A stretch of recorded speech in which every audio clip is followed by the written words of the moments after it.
How to change iPhone name. Hey everybody, welcome back to our channel. In this video I'm going to guide you through the steps on how you can change the name of your iPhone, so make sure to watch the video till the very end.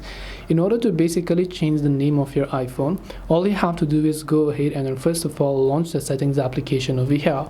As you do that, you'll find this little option here that says general. So you want to simply go to the general option that you can see here, and once you go to the general section, over here you can see about. So just tap on the about button there, and as you do that, over here you'll find your name of your current iPhone. So you can simply go ahead and then basically add a new name if you want to go ahead and then actually add them if you'd like. So depending upon what is it that you want to prefer, you can simply enter the new name, then just tap on this little done option, and then your name will get changed successfully. This way you can go ahead and then change your iPhone name. Hope this video was very helpful. If you have got any more questions, queries or doubts, feel free to also leave them down in the comment section below. Thank you for watching till the very end of this tutorial, and see you soon in the next video.